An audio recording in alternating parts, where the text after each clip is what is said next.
ಸಾಮಾನ್ಯವಾಗಿ ನಾವೆಲ್ಲಾದ್ರೂ ಹೊಸ ಜಾಗಕ್ಕೆ ಹೋಗ್ಬೇಕಾದ್ರೆ ಕಾರಿನಲ್ಲಿ GPS ಆನ್ ಮಾಡ್ತೀವಲ್ವಾ? ಹೌದು, ಖಂಡಿತ. ಅದಿಲ್ದೆ ಈಗ ಎಲ್ಲೂ ಹೋಗಕ್ಕಾಗಲ್ಲ.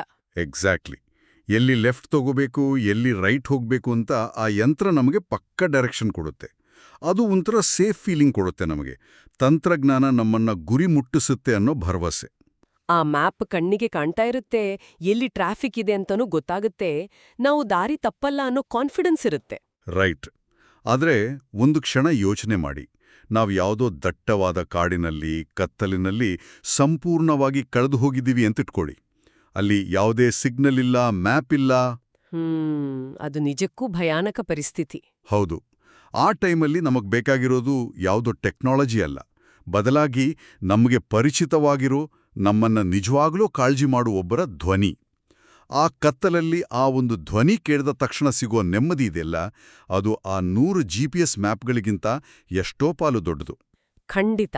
ಆ ಮಾನವ ಸ್ಪರ್ಶ ಅಥವಾ ಆ ನಂಬಿಕೆಯ ಧ್ವನಿ ತುಂಬಾ ಮುಖ್ಯ ಆಗುತ್ತೆ. ಇವತ್ತು ನಮ್ಮ ಈ ಡೀಪ್ ಡೈವ್ನಲ್ಲಿ ನಾವು ಮಾತಾಡ್ತಾ ಇರೋದು ಇಂತಹದ್ದೇ ಒಂದು ಧ್ವನಿಯ ಬಗ್ಗೆ.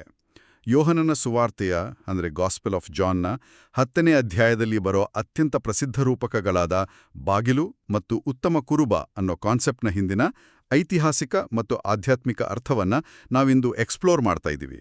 ಇದು ತುಂಬಾ ಆಸಕ್ತಿದಾಯಕ ವಿಷಯ.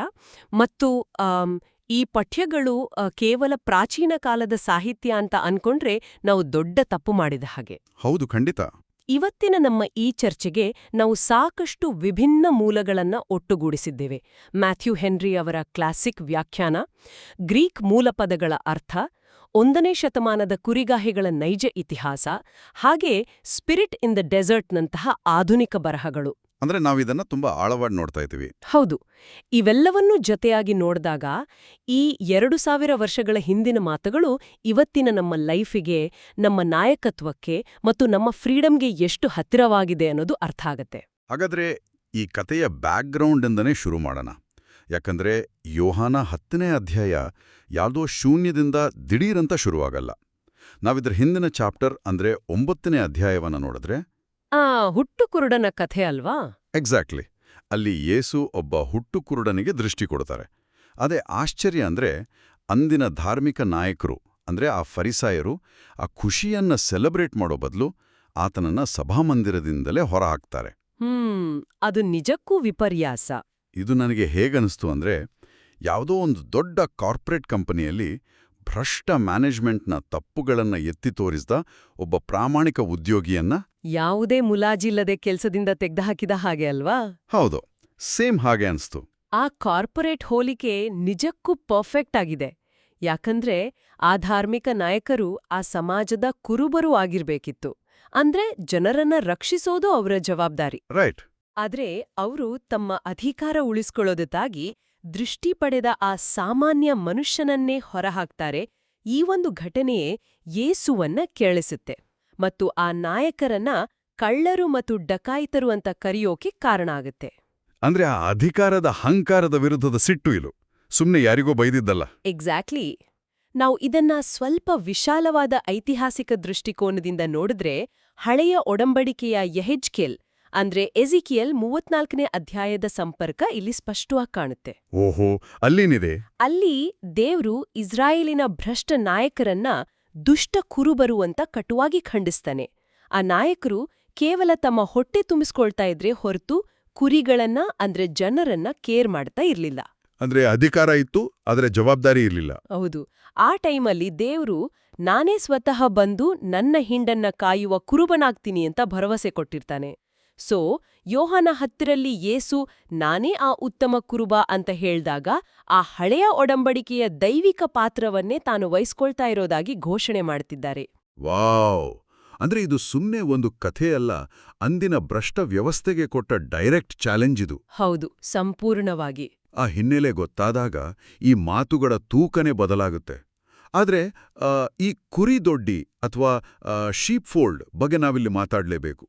ನಾನು ಕುರಿದೊಡ್ಡಿ ಅಂದ ತಕ್ಷಣ ನಮ್ಮ ಹಳ್ಳಿ ಕಡೆ ಇರೋ ಹಾಗೆ ಒಂದು ಒಳ್ಳೆ ಮರದ ಬೇಲಿ, ಅದಕ್ಕೊಂದು ಭದ್ರವಾದ ಮರದ ಗೇಟ್ ಇರುತ್ತೆ ಅಂತ ಅನ್ಕೊಂಡಿದ್ದೆ. ಸಾಮಾನ್ಯವಾಗಿ ನಾವೆಲ್ಲ ಹಾಗೆ ಅಂದ್ಕೊಳ್ಳೋದು. ಆದರೆ ನಮ್ಮ ಸೋರ್ಸಸ್ ಪ್ರಕಾರ 1ನೇ ಶತಮಾನದ ಇಸ್ರೇಲಿನಲ್ಲಿ ಈ ಕುರಿದೊಡ್ಡಿಗಳ ಸ್ಟ್ರಕ್ಚರ್ ಕಂಪ್ಲೀಟ್ ಬೇರೆ ಥರ ಇತ್ತು ಅಲ್ವಾ? ಹೌದು, ಕಂಪ್ಲೀಟ್ ಬೇರೆ. ಮೂಲಗಳ ಪ್ರಕಾರ ಅಲ್ಲಿ 2 ರೀತಿಯ ದೊಡ್ಡಿಗಳಿದ್ವು. ನಗರಗಳಲ್ಲಿರೋ ದೊಡ್ಡಿಗಳು ದೊಡ್ಡದಾಗಿರ್ತಾ ಇದ್ವು, ಅಲ್ಲಿ ಬೇರೆ ಬೇರೆ ಕುರುಬರ ಕುರಿಗಳೆಲ್ಲ ಒಂದೇ ಕಡೆ ಇರ್ತಾ ಇದ್ವು, ಮತ್ತು ಅದಕ್ಕೊಬ್ಬ ಕಾವಲುಗಾರ ಇರ್ತಾ ಇದ್ದ. ಓಕೆ, ಅದು ಸಿಟಿ ಸೆಟಪ್. ಆದರೆ ಹಳ್ಳಿಗಳ ಬಯಲಿನಲ್ಲಿ ಅಥವಾ ಬೆಟ್ಟದ ತಪ್ಪಲಿನಲ್ಲಿ ಇರ್ತಾ ಇದ್ದ ದೊಡ್ಡಿಗಳು ಬೇರೆದೇ ರೀತಿ ಇದ್ವು. ಅವುಗಳನ್ನ ಕೇವಲ ಕಲ್ಲುಗಳಿಂದ ವೃತ್ತಾಕಾರವಾಗಿ ಕಟ್ಟಿರ್ತಾ ಇದ್ರು. ಪ್ರವೇಶ ಮಾಡೋಕೆ ಒಂದೇ ಒಂದು ಸಣ್ಣ ಗ್ಯಾಪ್ ಇರ್ತಾ ಇತ್ತು. ಆದ್ರೆ ಕುತೂಹಲದ ವಿಷಯ ಅಂದ್ರೆ ಅದಕ್ಕೆ ಯಾವುದೇ ಮರದ ಬಾಗಿಲು ಇರ್ತಾ ಇರ್ಲಿಲ್ಲ. ಬಾಗಿಲೇ ಇರ್ಲಿಲ್ಲ? 1 ನಿಮಿಷ. ಹಾಗಾದ್ರೆ ರಾತ್ರಿ ಹೊತ್ತು ಆ ಕಾಡು ಪ್ರಾಣಿಗನಿಂದ ಅಥವಾ ಕಳ್ಳರಿಂದ ಕುರಿಗಳನ್ನ ಹೇಗೆ ರಕ್ಷಣೆ ಮಾಡ್ತಾ ಇದ್ರು? ಓಪನ್ ಆಗಿಬಿಟ್ರೆ ಡೇಂಜರ್ ಅಲ್ವಾ? ಅದೇ ಈ ಇಡೀ ರೂಪಕದ ಹೈಲೈಟ್. ರಾತ್ರಿಯ ವೇಳೆ ಆ ಕುರುಬನೆ ಆ ಕಲ್ಲಿನ ಗೋಡೆಯ ಪ್ರವೇಶದ್ವಾರದ ಆ ಗ್ಯಾಪ್ನಲ್ಲಿ ಅಡ್ಡಲಾಗಿ ಮಲ್ಗ್ತಾ ಇದ್ದ. ಆತನೇ ಅಕ್ಷರಶಃ ಆ ದೊಡ್ಡಿಯ ಬಾಗಿಲು ಆಗ್ತಾ ಇದ್ದ. ಯಾವುದೇ ಕಾಡು ಪ್ರಾಣಿ ಅಥವಾ ಕಳ್ಳ ಒಳಬರ್ಬೇಕೆಂದ್ರು ಅಥವಾ ಕುರಿಗಳು ಹೊರಗೆ ಹೋಗ್ಬೇಕೆಂದ್ರು ಆತನಿನ್ನ ದಾಟೇ ಹೋಗ್ಬೇಕಿತ್ತು. Mind blowing. ಯೇಸು ನಾನೇ ಬಾಗಿಲು ಅಂತ ಹೇಳಿದ್ದಾಗ ಆ ಕಾಲದ ಜನರಿಗೆ ಆ ದೃಶ್ಯ ಕಣ್ಣಿಗೆ ಕಟ್ಟಿದ ಹಾಗೆ ಅರ್ಥ ಆಗ್ತಾ ಇತ್ತು. ಇದು ನಿಜಕ್ಕೂ ಲಿಟ್ರಲಿ ಮೈ ಜುಮ್ ಅನ್ನಿಸುವಂತಹ ಡೀಟೇಲ್. ನಾನೇ ಬಾಗಿಲು ಅನ್ನೋದು ಕೇವಲ ಒಂದು ಫಿಲಾಸಫಿಕಲ್ ಸ್ಟೇಟ್ಮೆಂಟ್ ಅಲ್ಲ, ಅದು ಅಕ್ಷರಶಃ ಫಿಸಿಕಲ್ ರಕ್ಷಣೆಯ ಸಂಕೇತ. ಆ ಕುರಿಗಳ ಸ್ವಭಾವದ ಬಗ್ಗೆ ನಾವು ಓದಿದಾಗ ಈ ರಕ್ಷಣೆಯ ಮಹತ್ವ ಇನ್ನಷ್ಟು ಅರ್ಥ ಆಗುತ್ತೆ ಅನ್ಸುತ್ತೆ. ಖಂಡಿತ.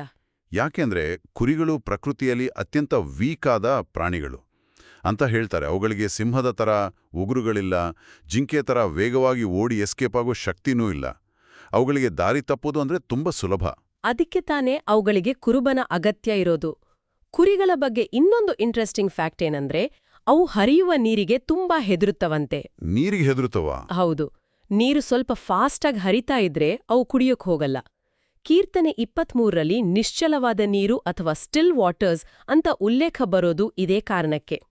ಕುರುಬನೇ ಅವುಗಳನ್ನ ಶಾಂತವಾದ ನೀರಿನ ಬಳಿ ಕರೆದೊಯ್ಯೋಬೇಕು. ನನಗಿದು ಗೊತ್ತೇ ಇರಲಿಲ್ಲ. ಕುರಿಗಳಿಗೆ ತಮ್ಮನ್ನ ತಾವು ಡಿಫೆಂಡ್ ಮಾಡ್ಕೊಳ್ಳೋ ಶಕ್ತಿಯಿಲ್ಲ. ಅವು ಕೇವಲ ತಮ್ಮ ಕುರುಬನ ಧ್ವನಿಯನ್ನ ಮಾತ್ರ ನಂಬಿ ಬದುಕ್ತವೆ. ರೈಟ್. ಅವು ಕಣ್ಣಿಗಿಂತ ಹೆಚ್ಚಾಗಿ ಕಿವಿಯ ಮೇಲೆ ಡಿಪೆಂಡ್ ಆಗಿರ್ತವೆ. ಆ ಕುರುಬನ ಧ್ವನಿ ಕೇಳಿದ್ರೆ ಅವುಗಳಿಗೆ ಒಂಥರ ಸೆಕ್ಯೂರಿಟಿ.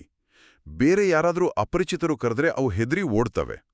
ಆದರೆ ಈ ಕಥೆಯಲ್ಲಿ ಬಾಗಿಲಿನ ಮೂಲಕ ಬಾರದೆ ಗೋಡೆ ಹಾರಿ ಬರುವ ಕಳ್ಳರು ಮತ್ತು ಡಕಾಯಿತರ ಬಗ್ಗೆ ಯೇಸು ಪ್ರಸ್ತಾಪಿಸ್ತಾರೆ.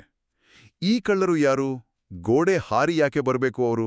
ಗ್ರೀಕ್ ಪಠ್ಯ ಮತ್ತು ಮ್ಯಾಥ್ಯೂ ಹೆನ್ರಿ ಅವರ ವ್ಯಾಖ್ಯಾನವನ್ನ ನಾವು ಗಮನಿಸಿದ್ರೆ ಈ ಕಳ್ಳರು ಮತ್ತು ಡಕಾಯಿತರು ಅನ್ನೋದು ಜನರನ್ನ ದಾರಿ ತಪ್ಪಿಸುವ ಸುಳ್ಳು ಬೋಧಕರು ಮತ್ತು ಸ್ವಾರ್ಥಿ ನಾಯಕರಿಗೆ ಬಳಸಿದ ಪದ. ಅವರು ನೇರವಾದ ದಾರಿಯಲ್ಲಿ ಅಂದ್ರೆ ನೈಜ ಕಾಳಜಿ ಮತ್ತು ಪ್ರೀತಿಯಿಂದ ಜನರ ಬಳಿ ಬರೋದಿಲ್ಲ. ಅವರು ಗೋಡೆ ಹಾರಿ ಬರ್ತಾರೆ, ಅಂದ್ರೆ ಅಧಿಕಾರ, ಭಯೋತ್ಪಾದನೆ, ಮ್ಯಾನಿಪ್ಯುಲೇಷನ್ ಮೂಲಕ ಜನರ ಮನಸ್ಸನ್ನ ಪ್ರವೇಶ ಮಾಡ್ತಾರೆ. ಅಂದ್ರೆ ಶಾರ್ಟ್ಕಟ್ ಯೂಸ್ ಮಾಡ್ತಾರೆ. ಹೌದು. ಅವರ ಉದ್ದೇಶ ಕುರಿಗಳನ್ನ ಅಂದ್ರೆ ಜನರನ್ನ ಪೋಷಿಸೋದಲ್ಲ, ಬದಲಾಗಿ ತಮ್ಮ ಸ್ವಾರ್ಥಕ್ಕಾಗಿ ಅವರನ್ನ ಬಳಸ್ಕೊಳ್ಳೋದು. ಇದನ್ನ ನಾವು ಇಂದಿನ ಜಗತ್ತಿಗೆ ತುಂಬಾ ಸುಲಭವಾಗಿ ರಿಲೇಟ್ ಮಾಡ್ಕೋಬಹುದು ಅನ್ಸುತ್ತೆ. ಹೇಗೆ ಹೇಳ್ತಿದ್ದೀರಾ? ಅಂದ್ರೆ ಇವತ್ತು ಕೂಡ ನಮ್ಮನ್ನ ಕಂಟ್ರೋಲ್ ಮಾಡೋಕೆ ಟ್ರೈ ಮಾಡೋ ಎಷ್ಟೋ ಕಳ್ಳರು ಇದ್ದಾರೆ. ಅದು ಸುಳ್ಳು ಮಾಹಿತಿ ಹರಡೋ ಸೋಷಿಯಲ್ ಮೀಡಿಯಾ ಅಲ್ಗಾರಿಥಮ್ಗಳಾಗಿರ್ಬೋದು, ನಮ್ಮ ಭಯವನ್ನೇ ಬಂಡವಾಳ ಮಾಡ್ಕೊಳ್ಳೋ ರಾಜಕಾರಣಿಗಳಾಗಿರ್ಬೋದು. ಹೌದು, ಕರಾರುವಾಗಾಗಿ ಹೇಳಿದ್ರಿ. ಅಥವಾ ನಮ್ಮನ್ನ ದಾರಿ ತಪ್ಪಿಸೋ ಇನ್ಫ್ಲೂಯೆನ್ಸರ್ಗಳಾಗಿರ್ಬೋದು. ಅವರು ಲಾಜಿಕ್ ಅನ್ನೋ ಬಾಗ್ಲಿನ ಮೂಲಕ ಬರೋದಿಲ್ಲ. ನೇರವಾಗಿ ನಮ್ಮ ಇಮೋಷನ್ಸ್ ಮತ್ತು ಆತಂಕ ಅನ್ನೋ ಗೋಡೆಯನ್ನ ಹಾರಿ ನಮ್ಮ ಮೈಂಡ್ಗೆ ಎಂಟ್ರಿ ಕೊಡ್ತಾರೆ. ತುಂಬಾ ಅದ್ಭುತವಾಗಿ ಲಿಂಕ್ ಮಾಡಿದ್ರಿ. ಆ ಭಯ ಅನ್ನೋದು ಬಹಳ ಪವರ್ಫುಲ್ ಟೂಲ್. ಇದೇ ವಿಷಯದಲ್ಲಿ ನಮ್ಮ ಇನ್ನೊಂದು ಮೂಲ, ಸ್ಪಿರಿಟ್ ಇನ್ ದ ಡೆಸರ್ಟ್, ಒಂದು ಭಿನ್ನವಾದ ದೃಷ್ಟಿಕೋನವನ್ನ ನೀಡುತ್ತೆ. ಹೌದು, ಆ ಲೇಖನ ನನಗೂ ತುಂಬಾ ಇಂಟ್ರೆಸ್ಟಿಂಗ್ ಅನ್ನಿಸ್ತು. ಸಾಮಾನ್ಯವಾಗಿ ನಾವು ಬಾಗಿಲು ಅಥವಾ ಗೇಟ್ ಅಂದ ತಕ್ಷಣ ಅದೊಂದು VIP ಎಂಟ್ರಿ ತರ ಅನ್ಕೊಳ್ತೀವಿ. ಅಂದ್ರೆ ನಮ್ಮವರನ್ನ ಮಾತ್ರ ಒಳಗೆ ಬಿಟ್ಕೊಳ್ಳೋದು, ಬೇರೆಯವರನ್ನು ಹೊರಗೆ ನಿಲ್ಸೋದು. ಒಂದ್ ರೀತಿಯ ಬೌಂಡ್ರಿ ತರ. ರೈಟ್. ಆದ್ರೆ ಆ ಮೂಲದ ಪ್ರಕಾರ ಇಲ್ಲಿನ ಬಾಗಿಲು ಜನರನ್ನ ಕಟ್ಟಿಹಾಕೋ ಗೇಟ್ ಅಲ್ಲ, ಬದಲಾಗಿ ಅದು ಭಯ, ಧಾರ್ಮಿಕ ಶೋಷಣೆ ಮತ್ತು ಆತಂಕಗಳಿಂದ ಜನರನ್ನ ಹೊರತರುವ ದಾರಿ ಅಂತ ಇದೆ. ಎಕ್ಸಾಕ್ಟ್ಲಿ. ಆ ಧಾರ್ಮಿಕ ನಾಯಕರು ಅಥವಾ ಆ ಕಳ್ಳರು ಜನರನ್ನ ತಮ್ಮ ಕಂಟ್ರೋಲ್ನಲ್ಲಿಟ್ಕೊಳ್ಳೋಕೆ ಸದಾ ಭಯವನ್ನೇ ಬಳಸ್ತಾ ಇದ್ರು. ಹೀಗೆ ಮಾಡಿದ್ರೆ ಮಾತ್ರ ದೇವರು ಒಲಿತಾನೆ, ಇಲ್ದಿದ್ರೆ ನರಕ ಗ್ಯಾರಂಟಿ ಅನ್ನೋ ತರಹದ ಹೆದರಿಕೆ ಅಲ್ವಾ? ಹೌದು. ಆದ್ರೆ ಇಲ್ಲಿ ಏಸು ನಾನೇ ಬಾಗಿಲು ಅಂದಾಗ ಆ ಭಯದ ವಾತಾವರಣದಿಂದ ಬಿಡುಗಡೆ ನೀಡೋ ದಾರಿಯ ಬಗ್ಗೆ ಮಾತಾಡ್ತಿದ್ದಾರೆ. ಆ ಕುರುಬನ ಧ್ವನಿಯು ಜನರನ್ನ ಹೆದರಿಸೋದಿಲ್ಲ, ಬದಲಾಗಿ ಪ್ರೀತಿ ಮತ್ತು ಒಳಗೊಳ್ಳುವಿಕೆಯಿಂದ ಕರೆಯುತ್ತೆ. ಬ್ಯೂಟಿಫುಲ್. ಆ ಬಾಗಿಲು ಕೇವಲ ಒಳಬರುವ ಪ್ರವೇಶ ದ್ವಾರ ಮಾತ್ರ ಅಲ್ಲ, ಅದು ಶೋಷಣೆಯಿಂದ ಸ್ವಾತಂತ್ರ್ಯದೆಡೆಗೆ ಕೊಂಡೊಯ್ಯುವ ನಿರ್ಗಮನ ದ್ವಾರ ಕೂಡ ಹೌದು. ಆ ಸ್ವಾತಂತ್ರ್ಯದ ಕಾನ್ಸೆಪ್ಟ್ ತುಂಬಾ ಚೆನ್ನಾಗಿದೆ. ಈಗ ನಾವು ಈ ಉತ್ತಮ ಕುರುಬ ಮತ್ತು ಕೇವಲ ಹಣಕ್ಕಾಗಿ ಕೆಲಸ ಮಾಡುವ ಕೂಲಿಯವನ ನಡುವಿನ ವ್ಯತ್ಯಾಸದ ಬಗ್ಗೆ ಮಾತಾಡೋಣ. ಹೌದು, ಆ ಹೈಯರ್ಡ್ ಹ್ಯಾಂಡ್ ಕಾನ್ಸೆಪ್ಟ್. ಈ ಇಬ್ರಿಗೂ ಇರೋ ಮೇನ್ ಡಿಫ್ರೆನ್ಸ್ ಏನು? ಇದನ್ನ ಅರ್ಥ ಮಾಡ್ಕೊಳ್ಳೋಕೆ ನಾನೊಂದು ಉದಾಹರಣೆ ಕೊಡ್ತೀನಿ. ಯೋಚನೆ ಮಾಡಿ, ಮನೆಯಲ್ಲಿ ಅಪ್ಪ ಅಮ್ಮ ಇರ್ತಾರೆ ಮತ್ತು ಮಗುವನ್ನು ನೋಡ್ಕೊಳ್ಳೋಕೆ ಅಂತ ಒಬ್ರು ಬೇಬಿ ಸಿಟರನ್ನ ನೇಮಿಸಿರ್ತಾರೆ. ಓಕೆ.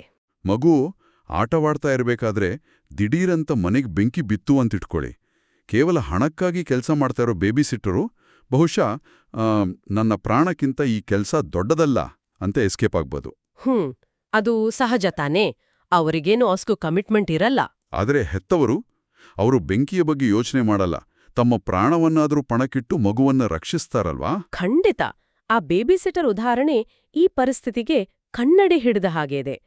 ಇಂಟರ್ಸೀಡ್ ಲೇಖನದ ಒಳನೋಟಗಳನ್ನು ನಾವು ಗಮನಿಸಿದ್ರೆ ಈ ವ್ಯತ್ಯಾಸ ಇರೋದು ಕೇವಲ ಅವರ ಕೆಲಸದಲ್ಲ, ಅವರ ಗುರುತಿನಲ್ಲಿ, ಅಂದ್ರೆ ಅವರ ಐಡೆಂಟಿಟಿಯಲ್ಲಿ. ಐಡೆಂಟಿಟಿ ಅಂದ್ರೆ?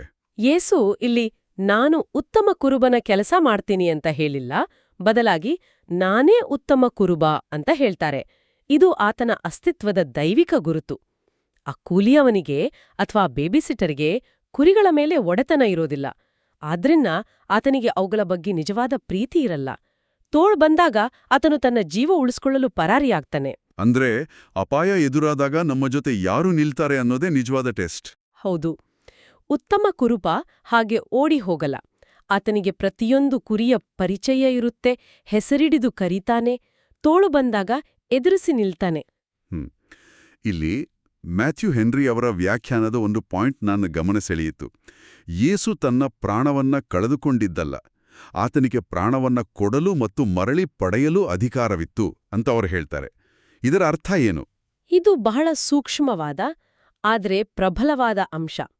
ಅನೇಕ ಬಾರಿ ನಾವು ತ್ಯಾಗ ಅಂತ ಬಂದಾಗ ಯಾರೋ ಒಬ್ಬ ಅಸಹಾಯಕನ ಪ್ರಾಣವನ್ನ ಬಲವಂತವಾಗಿ ಕಿತ್ತುಕೊಂಡ್ರು ಅಂತ ಅನ್ಕೊಳ್ತೀವಿ. ಹೌದು, ಒಂಥರ ವಿಕ್ಟಿಮ್ ತರ ನೋಡ್ತೀವಿ.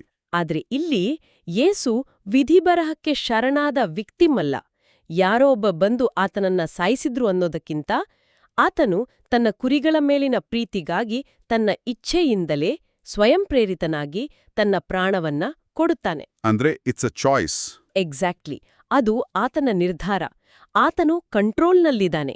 ಆ ಸ್ವಾರ್ಥರಹಿತ ವಾಲಂಟರಿ ತ್ಯಾಗವೇ ಆತನನ್ನ ಉತ್ತಮ ಕುರುಬನನ್ನಾಗಿ ಮಾಡೋದು. ಓಕೆ, ಇಷ್ಟೆಲ್ಲ ಮಾತಾಡಿದ್ಮೇಲೆ ನಾನು ನಿಂಗೊಂದು ನೇರವಾದ ಪ್ರಶ್ನೆ ಕೇಳ್ತೀನಿ. ಸ್ವಲ್ಪ ಪ್ರಾಕ್ಟಿಕಲ್ ಆಗಿ ಯೋಚನೆ ಮಾಡೋಣ. ಖಂಡಿತ, ಕೇಳಿ. ಯೋಹಾನ 10ನೇ ಅಧ್ಯಾಯ 10ನೇ ವಚನದಲ್ಲಿ ಒಂದು ಫೇಮಸ್ ಲೈನ್ ಇದೆ. ಕಳ್ಳನು ಕದಿಯಲು, ಕೊಲ್ಲಲು, ನಾಶ ಮಾಡಲು ಬರ್ತಾನೆ. ಆದರೆ ನಾನು ಸಮೃದ್ಧಿ ಜೀವನವನ್ನು ಅಂದ್ರೆ ಆ ಅಬಂಡೆಂಟ್ ಲೈಫನ್ನ ಕೊಡ್ಲು ಬಂದಿದ್ದೇನೆ ಅಂತ. ಹೌದು, ಬಹಳ ಪ್ರಸಿದ್ಧವಾದ ವಾಕ್ಯ ಇದು. ಈಗ ಸಮೃದ್ಧಿ ಅಂದ್ರೆ ಏನು? ನಾವು ಪ್ರಾಮಾಣಿಕವಾಗಿ ಯೋಚನೆ ಮಾಡಿದ್ರೆ ನಮ್ಗೆಲ್ಲರಿಗೂ ಲೈಫ್ನಲ್ಲಿ ಸೆಕ್ಯೂರಿಟಿ ಬೇಕು ಅನ್ಸುತ್ತೆ. ಒಬ್ಬ ಒಳ್ಳೆ ಲೀಡರ್ ಅಥವಾ ಕುರುಬ ತನ್ನ ಜನರಿಗೆ ಕಂಫರ್ಟ್ ಆಗಿರೋ ಲೈಫ್ ಕೊರಬೇಕಲ್ವಾ? ಅಂದ್ರೆ ಬ್ಯಾಂಕ್ ಅಕೌಂಟ್ ತುಂಬ ಹಣ, ಒಳ್ಳೆ ಮನೆ, ಐಷಾರಾಮಿ ಕಾರುಗಳು, ಯಾವುದೇ ಕಾಯಿಲೆಗಳಿಲ್ದದ ಲೈಫು, ಇದನ್ನೇ ಅಲ್ವಾ ನಾವು ಸಮೃದ್ಧಿ ಅನ್ನೋದು? ಆಧುನಿಕ ಜಗತ್ತಿನ ಪ್ರಾಸ್ಪೆರಿಟಿ ಗಾಸ್ಪಲ್ ಬೋಧನೆಗಳು ಹೇಳೋದು ಕೂಡ ಇದನ್ನೇ ತಾನೇ. ಇದಕ್ಕೆ ನಿಮ್ಮ ಉತ್ತರ ಏನು? ನೀವು ಕೇಳಿದ ಈ ಪ್ರಶ್ನೆ ತುಂಬಾ ವ್ಯಾಲಿಡ್ ಆಗಿದೆ. ಯಾರಿಗಾದರೂ ಭೌತಿಕ ಭದ್ರತೆ ಬೇಕು ಅನ್ನೋದು ಮಾನವನ ಸಹಜ ಗುಣ, ಅದರಲ್ಲಿ ತಪ್ಪೇನಿಲ್ಲ. ಆದ್ರೆ ನಾವು ಪ್ರಾವಿಡೆನ್ಸ್, ಪ್ರೆಸ್ಬಿಟೇರಿಯನ್ ಮತ್ತು ಸ್ಕ್ರಿಪ್ಡ್ ಮೂಲಗಳ ವಿಶ್ಲೇಷಣೆಯನ್ನು ನೋಡಿದಾಗ ಈ ಸಮೃದ್ಧಿ ಸುವಾರ್ತೆ ಅಥವಾ ಪ್ರಾಸ್ಪೆರಿಟಿ ಗಾಸ್ಪಲ್ನ ಐಡಿಯಾ ಸಂಪೂರ್ಣವಾಗಿ ತಪ್ಪು ಅಂತ ಅರ್ಥ ಆಗತ್ತೆ. ತಪ್ಪು ಅಂತೀರಾ? ಯಾಕೆ? ಯಾಕಂದ್ರೆ ಯೇಸು ಭೌತಿಕ ಸಂಪತ್ತನ್ನ ಸಮೃದ್ಧ ಜೀವನ ಅಂತ ಕರೆದಿದ್ರೆ ಮೊದಲು ಆತನ ಬಳಿಯೇ ಅದೆಲ್ಲ ಇರ್ಬೇಕಿತ್ತಲ್ವಾ? ಆದ್ರೆ ಯೇಸುವಿನ ಜೀವನವನ್ನೇ ನೋಡಿ. ಆತನಿಗೆ ಸ್ವಂತ ಮನೆ ಇರ್ಲಿಲ್ಲ, ತಲೆದಿಂಬಿಟ್ಕೊಳ್ಳೋ ಜಾಗವಿರ್ಲಿಲ್ಲ, ಆತನು ಯಾವುದೇ ಐಷಾರಾಮಿ ಕಾರ್ನಲ್ಲಿ ಓಡಾಡ್ಲಿಲ್ಲ. ಹಾಗಿರುವಾಗ ಆತನು ಭೌತಿಕ ವಸ್ತುಗಳನ್ನ ಸಮೃದ್ಧಿ ಅಂತ ಹೇಗೆ ಹೇಳಕ್ ಸಾಧ್ಯ? ಪಾಯಿಂಟ್ ಇದೆ, ಲಾಜಿಕಲ್ ಆಗಿದೆ. ಹಾಗಾದ್ರೆ ದುಡ್ಡು, ಆಸ್ತಿ, ಭೌತಿಕ ವಸ್ತುಗಳು ಸಮೃದ್ಧ ಜೀವನ ಅಲ್ಲ ಅಂದ್ರೆ ಮತ್ತೆ ಯಾವುದದು ಆ ಅಬಂಡೆಂಟ್ ಲೈಫ್? ಕಷ್ಟಗಳೇ ಬರ್ದೇ ಇರೋ ಥರ ನೋಡ್ಕೊಳ್ಳೋದಾ? ಇಲ್ಲವೇ ಇಲ್ಲ. ಕಷ್ಟಗಳೇ ಬರ್ದಂತೆ ಮ್ಯಾಜಿಕ್ ಮಾಡೋದಲ್ಲ. ನಿಜವಾದ ಸಮೃದ್ಧ ಜೀವನವೆಂದ್ರೆ ದೇವರೊಂದಿಗಿನ ಆಳವಾದ ಮತ್ತು ನಿರಂತರ ಒಡನಾಟ. ಅದು ಭೌತಿಕ ವಸ್ತುಗಳಿಂದ ಬರುವ ಟೆಂಪರರಿ ಖುಷಿಯಲ್ಲ. ಓಕೆ. ಸ್ಕ್ರಿಪ್ಟ್ ಮೂಲ ಸ್ಪಷ್ಟಪಡಿಸುವಂತೆ ಇದು ಕೇವಲ ನಮ್ಮ ಜೀವನ ಎಷ್ಟು ಉದ್ದ ಇದೆ ಅನ್ನೋದನ್ನ ಅವಲಂಬಿಸಿಲ್ಲ, ಬದಲಾಗಿ ನಮ್ಮ ಸಂಬಂಧದ ಗುಣಮಟ್ಟವನ್ನ ಅವಲಂಬಿಸಿದೆ. ಅಂದ್ರೆ ಕ್ವಾಲಿಟಿ ಆಫ್ ಲೈಫ್. ಹೌದು. ಪಾಪದಿಂದ ಬಿಡುಗಡೆ, ಆಧ್ಯಾತ್ಮಿಕ ಬೆಳವಣಿಗೆ ಮತ್ತು ಏನೇ ಕಷ್ಟ ಬಂದರೂ, ಬಿರುಗಾಳಿಯ ಎದುರಾದ್ರೂ ನಮ್ಮನ್ನ ಕಾಯುವ ಒಬ್ಬರಿದ್ದಾರೆ, ಆತನ ಪ್ರೀತಿ ನಮ್ಮ ಜೊತೆಗಿದೆ ಎಂಬ ವಿಶ್ವಾಸದಿಂದ ಸಿಗುವ ಆಂತರಿಕ ಸಂತೋಷ, ಅದುವೇ ನಿತ್ಯ ಜೀವನ್. ಅಂದ್ರೆ ಕಳ್ಳರು ಬಂದು ನಮ್ಮ ಆಸ್ತಿಪಾಸ್ತಿ ಕಾರು ಕದಿಬಹುದು, ಆದರೆ ನಮ್ಮೊಳಗಿನ ಆ ಶಾಂತಿಯನ್ನ, ಆ ರಿಲೇಶನ್ಶಿಪ್ಪನ್ನ ಕದಿಯೋಕೆ ಸಾಧ್ಯವಿಲ್ಲ. ಆ ಕಂಪ್ಲೀಟ್ ಸೆಕ್ಯೂರಿಟಿ ಫೀಲಿಂಗ್ ಇದೆಯಲ್ಲ, ಅದು ಸಮೃದ್ಧ ಜೀವನ. It makes sense. ಹೌದು. ನಮಗೆ ಲೈಫ್ನಲ್ಲಿ ಏನಿದೆ ಅನ್ನೋದಿಕ್ಕಿಂತ ನಮ್ಮ ಜೊತೆ ಯಾರಿದ್ದಾರೆ ಅನ್ನೋದು ಮುಖ್ಯ ಆಗುತ್ತೆ. ಆ ಬಿರುಗಾಳಿಯಲ್ಲೂ ಜೊತೆಯಾಗಿ ನಿಲ್ಲುವ ನಾಯಕನೇ ಉತ್ತಮ ಕುರುಬ. ನಿಜ. ಒಟ್ಟಾರೆಯಾಗಿ ಹೇಳಬೇಕಂದ್ರೆ ಯೋಹಾನ 10ನೇ ಅಧ್ಯಾಯದ ಈ ಮಾತುಗಳು ಕೇವಲ ಕುರಿ ಮತ್ತು ಕುರುಬನ ಪ್ರಾಚೀನ ಕಥೆಯಲ್ಲ ಅನ್ಸುತ್ತೆ. ಖಂಡಿತ ಅಲ್ಲ. ಇದು ನಾಯಕತ್ವದ ಕ್ವಾಲಿಟಿ ಬಗ್ಗೆ, ನಿಜವಾದ ಪ್ರೀತಿಯ ಬಗ್ಗೆ, ಅಧಿಕಾರದ ದುರ್ಬಳಕೆಯ ವಿರುದ್ಧದ ಹೋರಾಟ ಮತ್ತು ನಮ್ಮನ್ನ ನಾವು ಆಂತರಿಕವಾಗಿ ಹೇಗೆ ಸ್ವತಂತ್ರಗೊಳಿಸಿಕೊಳ್ಳಬಹುದು ಅನ್ನೋದರ ಕುರಿತಾದ ಪ್ರಬಲವಾದ ಸಂದೇಶ. ಡೆಫಿನೆಟ್ಲಿ. ಸುಳ್ಳು ನಾಯಕರ ಮ್ಯಾನಿಪ್ಯುಲೇಟಿವ್ ಧ್ವನಿ ಮತ್ತು ನಿಜವಾದ ರಕ್ಷಕನ ಕಾಳಜಿಯ ಧ್ವನಿಯ ನಡುವಿನ ಡಿಫರೆನ್ಸ್ ನಾವು ಅರ್ಥ ಮಾಡ್ಕೊಳ್ಳೇಬೇಕು. ಸ್ವಾರ್ಥಕ್ಕಾಗಿ ನಮ್ಮನ್ನ ಬಳಸ್ಕೊಳ್ಳೋ ಕಳ್ಳರು ಯಾರು ಮತ್ತು ನಮಗಾಗಿ ತಮ್ಮನ್ನೇ ಮುಡಿಪಾಗಿಡುವ ಕುರುಬ ಯಾರು ಅನ್ನೋದನ್ನ ಈ ಮೂಲಗಳು ತುಂಬಾ ಕ್ಲಿಯರ್ ಆಗಿ ಬಿಡಿಸಿಟ್ಟಿವೆ. ಹೌದು. ಮತ್ತು ಈ ವ್ಯತ್ಯಾಸವನ್ನು ಗುರುತಿಸೋದು ಇವತ್ತಿನ ದಿನಮಾನದಲ್ಲಿ ಹಿಂದೆಂದಿನಕ್ಕಿಂತಲೂ ಹೆಚ್ಚು ಅವಶ್ಯಕವಾಗಿದೆ. ಖಂಡಿತ. ಈ ಆಳವಾದ ವಿಶ್ಲೇಷಣೆಯನ್ನ ಮುಕ್ತಾಯಗೊಳಿಸೋಕೆ ಮುಂಚೆ ಈ ಎಲ್ಲಾ ಮೂಲಗಳನ್ನ ಓದಿದಾಗ ನನಗೆ ಹೊಳೆದ ಮತ್ತು ನಮ್ಮೆಲ್ಲರಿಗೂ ಕಾಡಬೇಕಾದ ಒಂದು ಆಲೋಚನೆಯನ್ನ ಇಲ್ಲಿ ಹಂಚಿಕೊಳ್ಳೋಕಿಷ್ಟಪಡ್ತೀನಿ. ಹೇಳಿ. ನಾವು ಚರ್ಚೆ ಮಾಡಿದ ಹಾಗೆ ಆ ಕತ್ತಲಿಯಲ್ಲಿ ಕಾಡು ಪ್ರಾಣಿಗಳ ನಡುವೆ ಆ ದುರ್ಬಲ ಕುರಿಗಳು ಬದುಕುಳಿಯೋದಿಕ್ಕೆ ಇದ್ದ ಒಂದೇ ಒಂದು ಆಧಾರ ಅಂದ್ರೆ ಸಾವಿರಾರು ಗದ್ದಲಗಳ ನಡುವೆಯೂ ಕೇವಲ ತಮ್ಮ ಕುರುಬನ ಆ ಒಂದು ನಿರ್ದಿಷ್ಟ ಧ್ವನಿಯನ್ನ ಮಾತ್ರ ಗುರುತಿಸುವ ಅವುಗಳ ಸಾಮರ್ಥ್ಯ. ಹೌದು. ಅದು ಅವುಗಳ ಲೈಫ್ ಲೈನ್. ಆದ್ರೆ ಇವತ್ತಿನ ಈ ಡಿಜಿಟಲ್ ಯುಗವನ್ನೊಮ್ಮೆ ನೋಡಿ. ನಾವು ಪ್ರತಿದಿನ ಬೆಳಿಗ್ಗೆ ಎದ್ದಾಗಿನಿಂದ ರಾತ್ರಿ ಮಲಗುವರೆಗೆ ನೂರಾರು ಅಜೆಂಡಾಗಳು, ನಮ್ಮ ಇಮೋಷನ್ಸ್ ಜೊತೆ ಆಟವಾಡುವ ಸುಳ್ಳು ಮಾಹಿತಿಗಳು, ನಮ್ಮನ್ನ ಕಂಟ್ರೋಲ್ ಮಾಡೋಕೆ ಟ್ರೈ ಮಾಡೋ ಆಕರ್ಷಕ ಆದರೆ ದಾರಿ ತಪ್ಪಿಸುವ ಧ್ವನಿಗಳು ನಮ್ಮನ್ನ ಸುತ್ತುವರೆದಿವೆ. ನಿಜ. ನಮ್ಮ ಅಟೆನ್ಷನ್ ಅನ್ನ ಕ್ಯಾಪ್ಚರ್ ಮಾಡೋಕೆ ಸದಾ ಒಂದು ಯುದ್ಧವೇ ನಡೀತಾ ಇರುತ್ತಲ್ಲಿ. ಹೌದು. ಹೀಗಿರುವಾಗ ಆ ನೂರಾರು ಕೃತಕ ಧ್ವನಿಗಳ ನಡುವೆ ನಮ್ಮ ನೈಜ ಕಲ್ಯಾಣವನ್ನ ಬಯಸುವ ಆ ಉತ್ತಮ ಕುರುಬನ ಧ್ವನಿಯನ್ನ ಪ್ರತ್ಯೇಕಿಸಿ ಗುರುತಿಸುವ ನಮ್ಮ ಸಾಮರ್ಥ್ಯಕ್ಕೇನಾಗಿದೆ? ಆ ಸ್ಪಷ್ಟತೆಯನ್ನ, ಆ ಸೂಕ್ಷ್ಮತೆಯನ್ನ ನಾವು ಕಳೆದುಕೊಂಡಿದ್ದೀವ? ಇದು ನಿಜಕ್ಕೂ ನಮ್ಮನ್ನ ನಾವು ಕೇಳಿಕೊಳ್ಬೇಕಾದ ಪ್ರಶ್ನೆ. ನಾವು ಆರಂಭದಲ್ಲಿ ಮಾತನಾಡಿದ ಆ GPS ಯಂತ್ರ ನಮಗೆ ಕೇವಲ ಭೌತಿಕ ರಸ್ತೆಗಳನ್ನ ಮಾತ್ರ ತೋರಿಸಬಹುದು. ಆದರೆ ಜೀವನದ ಕತ್ತಲಿನಲ್ಲಿ, ಗೊಂದಲಗಳಲ್ಲಿ ಯಾವ ಧ್ವನಿಯನ್ನ ಹಿಂಬಾಲಿಸಬೇಕು ಅನ್ನೋ ಆಯ್ಕೆ ನಮ್ಮ ಕೈಯಲ್ಲೇ ಇದೆ. ನಮ್ಮನ್ನ ನಿಯಂತ್ರಿಸಲು ಬರುವ ಕಳ್ಳರ ಗದ್ದಲಕ್ಕೆ ನಾವು ಕಿವಿಯಾಗಿದ್ದೀವಾ? ಅಥವಾ ಸ್ವಾತಂತ್ರ್ಯದೆಡೆಗೆ ಕರೆಯುವ ಆ ಪ್ರೀತಿಯ ಧ್ವನಿಯನ್ನ ಗುರುತಿಸಲು ನಮ್ಮ ಆಂತರಿಕ ಕಿವಿಗಳನ್ನ ತೆರೆದಿಟ್ಟಿದ್ದೀವಾ? ಈ ಒಂದು ಪ್ರಶ್ನೆಯನ್ನ ನಿಮ್ಮ ಯೋಚನೆಗೆ ಬಿಡುತ್ತಾ ಇವತ್ತಿನ ಈ ಆಳವಾದ ವಿಶ್ಲೇಷಣೆಯನ್ನ ಮುಗಿಸೋಣ.